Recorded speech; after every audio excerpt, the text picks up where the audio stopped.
ونعوذ بالله من شرور أنفسنا وسيئات أعمالنا من يهده الله فهو المهتد ومن يضلل فلن تجد له وليا مرشدا وأشهد أن لا إله إلا الله وحده لا شريك له له الملك وله الحمد يحيي ويميت وهو على كل شيء قدير وأشهد أن سيدنا وإمامنا وقائدنا وحبيبنا رسول الله محمد اللهم صل وسلم وبارك عليك سيدي يا رسول الله.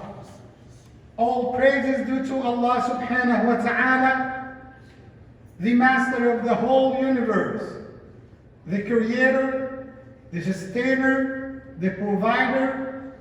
We praise Him and we thank Him and we show our gratitude to Allah subhanahu wa ta'ala, and we acknowledge His favors and His bounties, graces upon all of us. And I bear witness openly that there is no God worthy of worship except Allah. Glory be to Him. And I bear witness openly that Muhammad sallallahu alayhi wa sallam is the messenger of Allah, and we believe in all the prophets and the messengers without any distinction. And we believe also that Allah subhanahu wa ta'ala sent them with guidance. And whomsoever Allah guides, no one can misguide him. And whomsoever Allah subhanahu wa ta'ala wills that he will be misguided, no one can guide him except Allah subhanahu wa ta'ala. All you who believe, fear Allah subhanahu wa ta'ala and be conscious of Him as He deserved to be, have taqwa to Him subhanahu wa ta'ala. And worship Allah subhanahu wa ta'ala and have taqwa to Him as much as you can. And show the gratitude to Allah subhanahu wa ta'ala. And be mindful of Allah. May Allah subhanahu wa ta'ala accept our worship in Ramadan. Allahumma ameen ya Rabbal Alameen. Dear respected brothers and sisters, today I just wanted to highlight some of the points related to one of the most important topics after Ramadan, because Allah subhanahu wa ta'ala did not ask us to worship Him in a season or in a particular or a specific time or a specific place, but Allah subhanahu wa ta'ala ordered us to worship Him always, and to be in a constant state of having the connection and relationship with Allah subhanahu wa ta'ala. And alhamdulillah, Allah subhanahu wa ta'ala honored us by giving us Ramadan and by having a chance to worship Allah subhanahu wa ta'ala in Ramadan.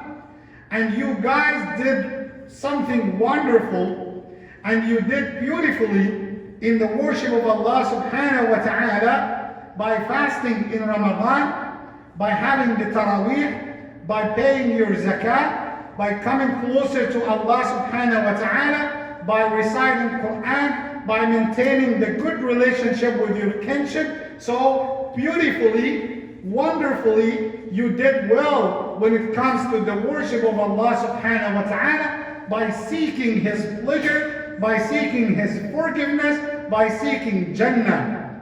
But there is a challenge is waiting for all of us after Ramadan.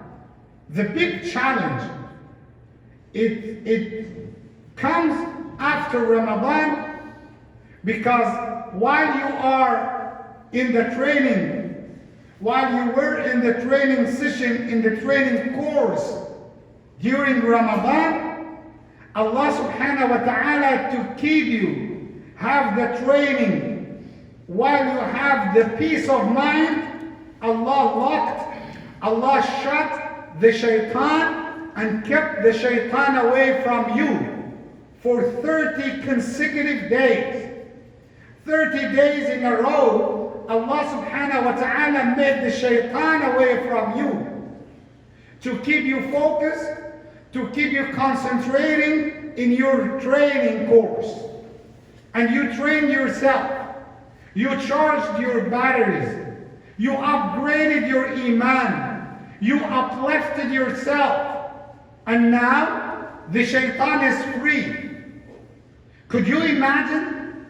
You have your absolute, your obvious enemy was kept away from you for 30 days, and he sees you that you are achieving progress.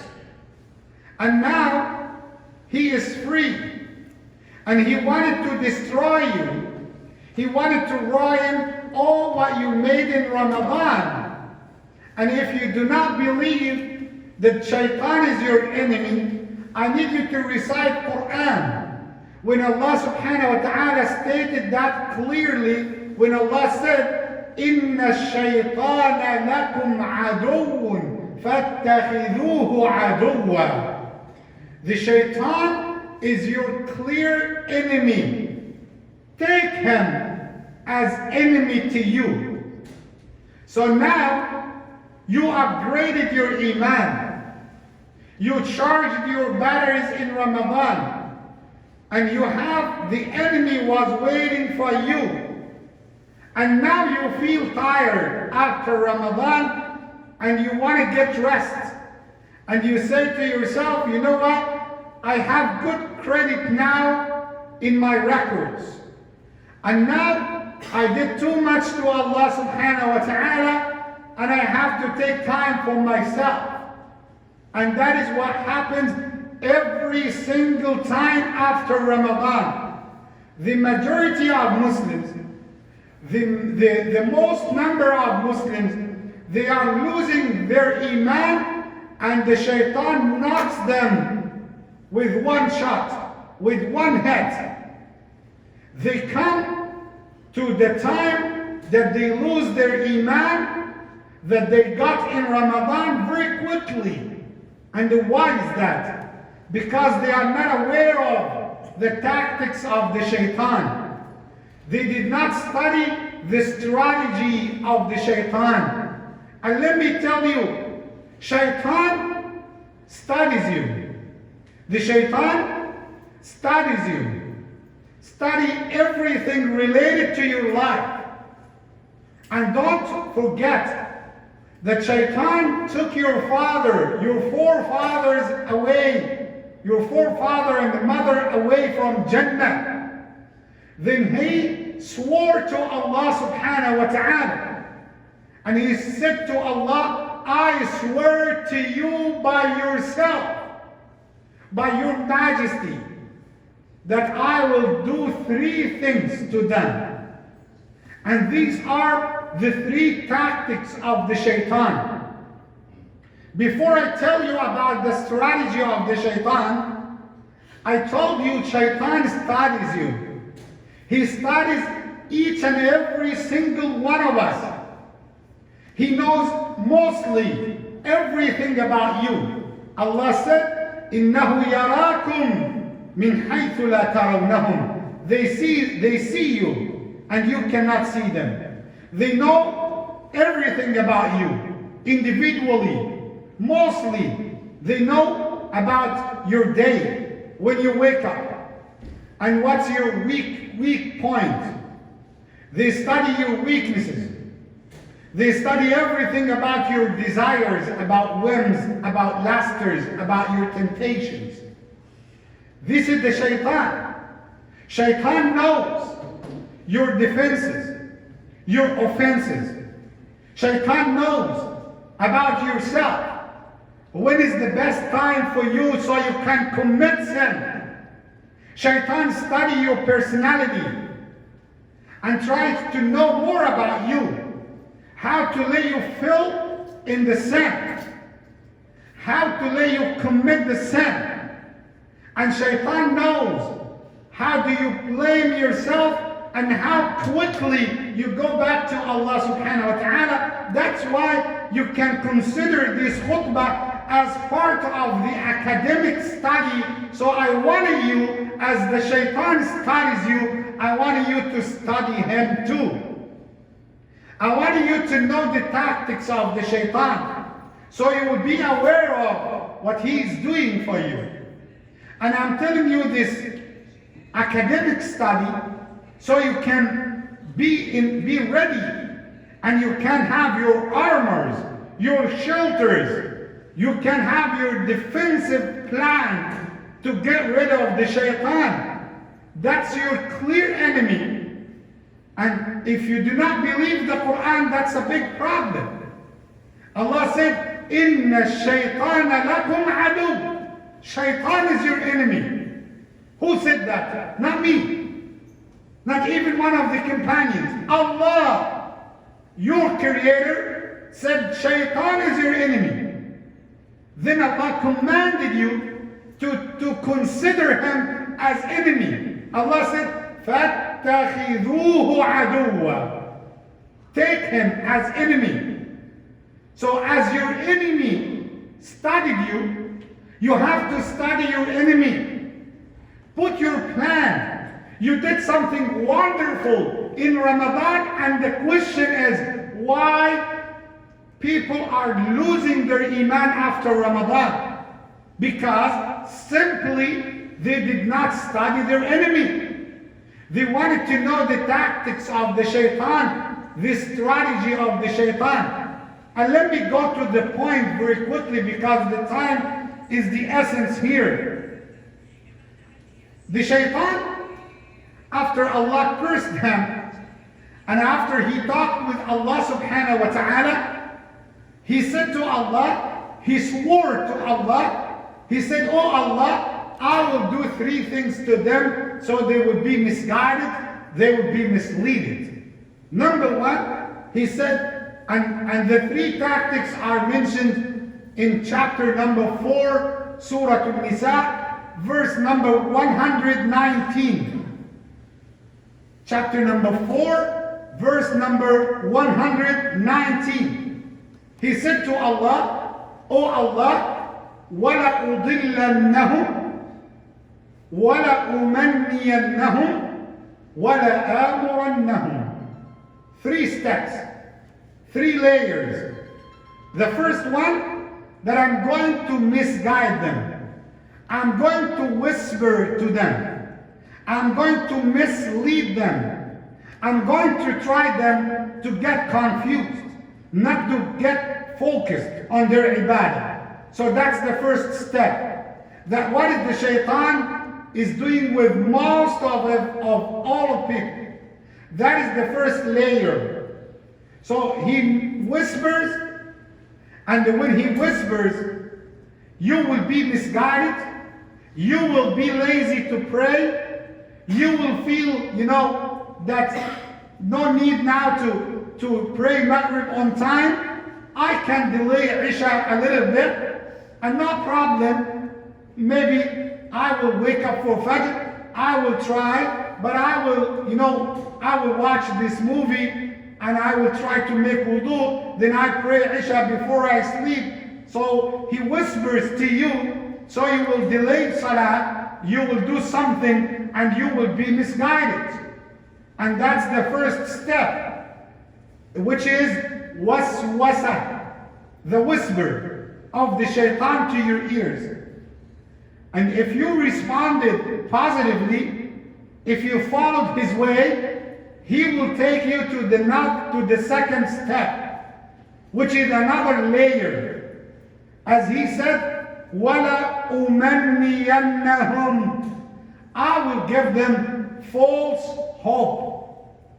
I will lie to them. I will let them be filled with the false hope. What's the false hope? You know what? You will tell yourself, if I committed the sin, it will not be so bad. That's not a big deal. Even if I backbited, even if I committed the sin, Allah will not send me to the hellfire because of that. He will let you have the false hope. You will say to yourself, you know what? Allah is the most merciful. Allah will not take me because of this sin to the hellfire. No problem. It's okay. It's not that bad. I'm still in a good shape. He will give you false hope. That's the meaning of وَلَا أُمَنِّيَنَّهُمْ. I will let them be, in that hope, in that way of thinking. So they will move deep and deep. They will dive into sin more and more and more. That's the second layer. That's the second step. So you have to check by yourself. Are you in the stage of waswasa? Or are you in the stage number 2? Or you might be at the worst, which is number 3. He said, وَلَا آمُرَنَّهُمْ. That's the knockout. That's the knockout. That's how he finishes it. وَلَا آمُرَنَّهُمْ. There is no need for suggestion, no need for whisper, but he will command you. He will order you. And he will tell you what?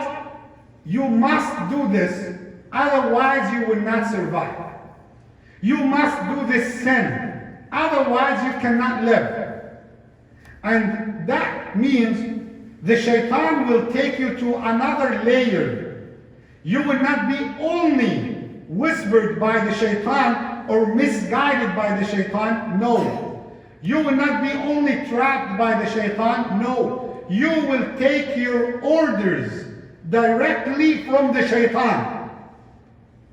And that stage, that layer has some symptoms.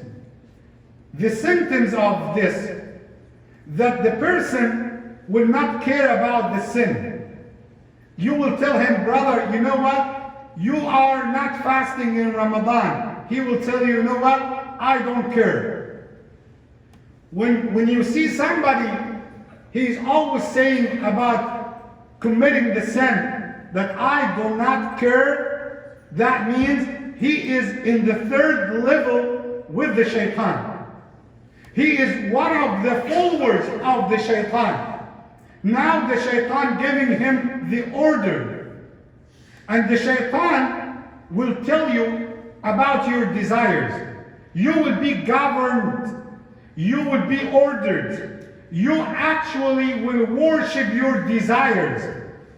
Allah subhanahu wa ta'ala said in Surah Al-Jathiyah, أَفَرَأَيْتَ مَنِ اتَّخَذَ إِلَهَهُ هَوَاهُ. Did you see those people that they considered their desires, their wishes, their temptations, their, what they are wishing, they took it and they turned it to be their gods. They took their temptations as gods. How many people nowadays, you see them, they are the manifestation of that layer.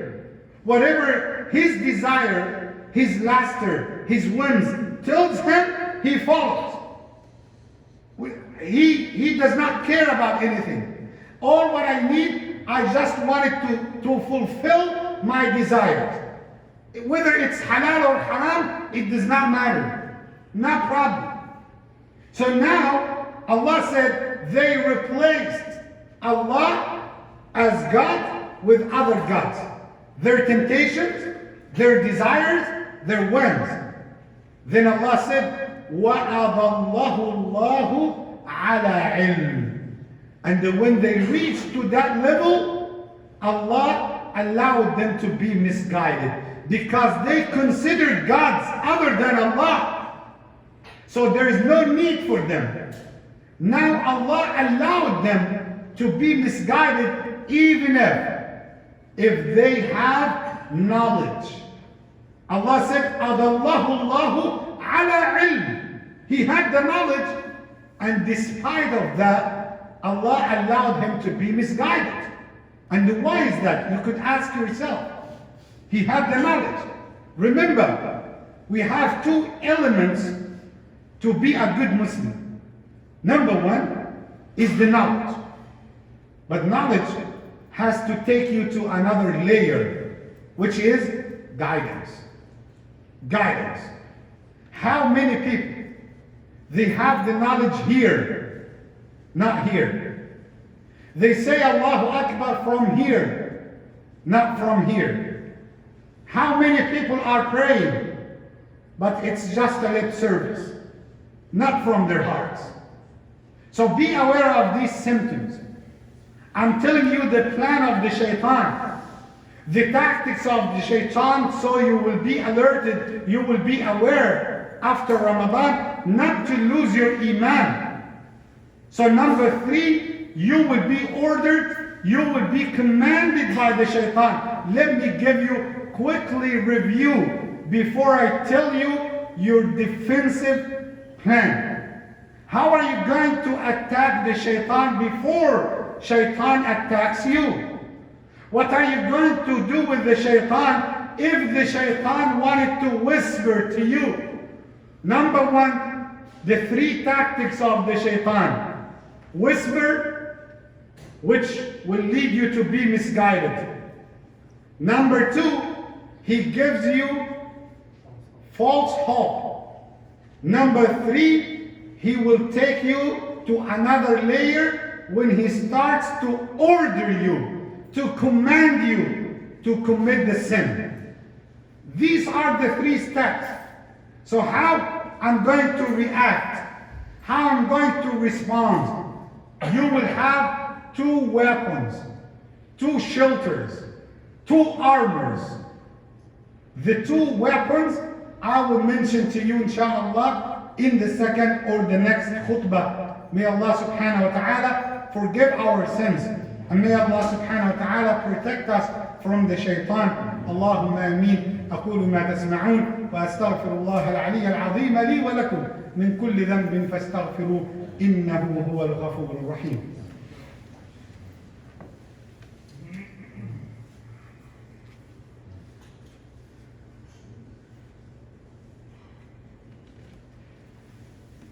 إن الحمد لله نحمده ونستعينه ونستغفره ونعوذ بالله من شرور أنفسنا وسيئات أعمالنا وأشهد أن لا إله إلا الله وحده لا شريك له وأشهد أن سيدنا محمدا عبد الله ورسوله اللهم صل وسلم وبارك عليك سيدي يا رسول الله. First of all, before I tell you about the defensive plan for you, remember very well, you cannot do anything by yourself without the help of Allah, without the support of Allah. So I wanted you to have the good intention and remember right now what you are reciting in Surah Al-Fatiha. إِيَّاكَ نَعْبُدْ وَإِيَّاكَ نَسْتَعِينَ. You are seeking Allah's help at everything. And now you will be in a battle, in a war with the shaitan. You will be in a battle against the shaitan. You will fight your enemy. So seek Allah's help first. And be ready to get 2 weapons. The first one in the defensive plan, be grateful to Allah. Be grateful to Allah subhanahu wa ta'ala for everything that He granted you.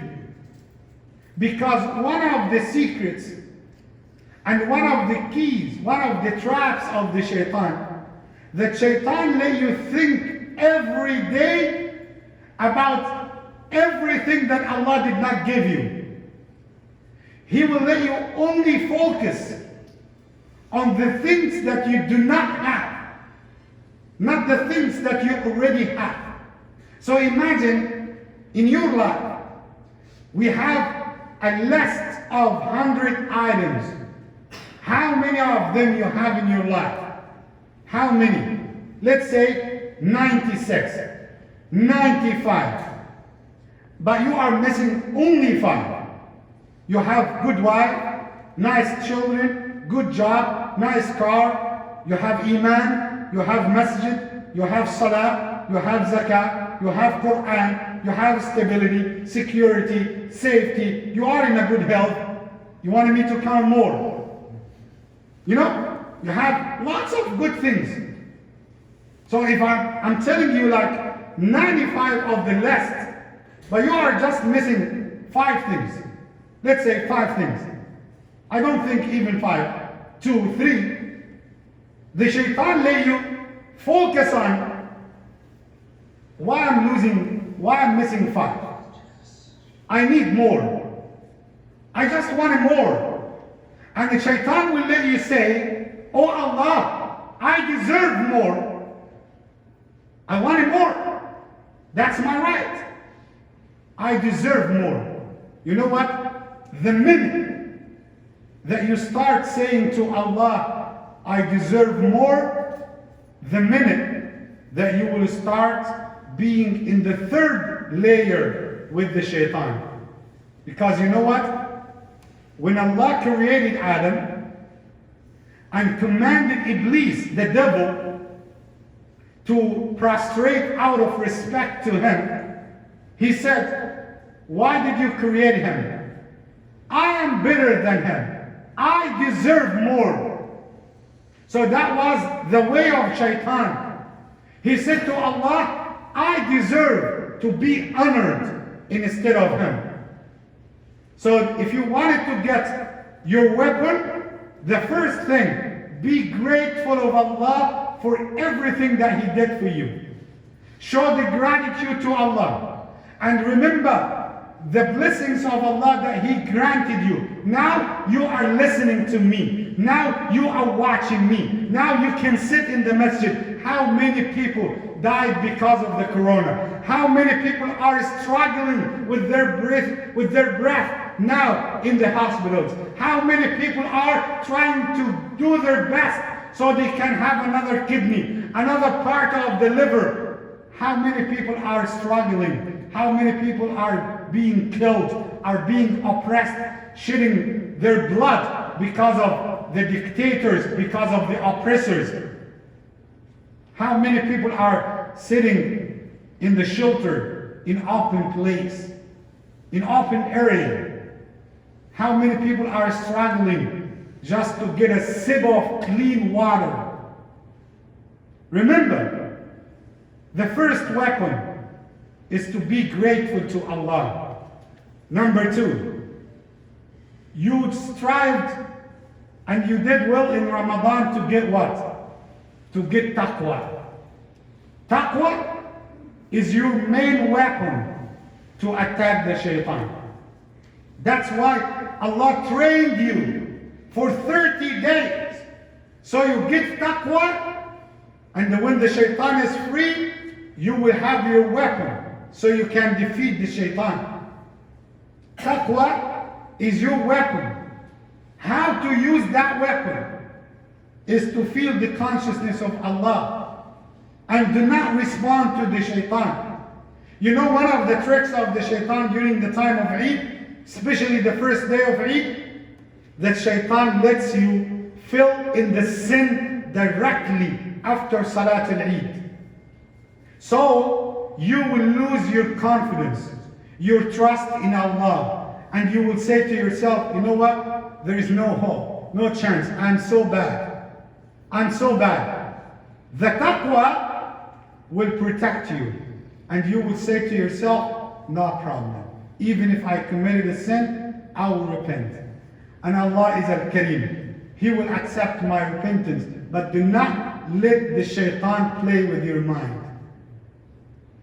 I know that's why I told you today, it's very important topic. How to study the shaitan. Because the shaitan already studied you. May Allah protect all of us. Allahumma ameen. And may Allah subhanahu wa ta'ala give us the ability so we can continue and remain on the way of Allah subhanahu wa ta'ala. May Allah subhanahu wa ta'ala grant all of us steadfastness. May Allah grant us the guidance. And may Allah subhanahu wa ta'ala grant us the acceptance of Ramadan, after Ramadan. اللهم اغفر لنا ذنوبنا وإسرافنا في أمرنا. اللهم ثبت أقدامنا.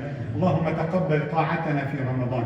اللهم تقبل صيامنا وصلاتنا وركوعنا وسجودنا. اللهم اختم بالباقيات الصالحات أعمالنا. اللهم توفنا مسلمين وألحقنا بالصالحين واحشرنا يا ربنا في زمرة خير المرسلين.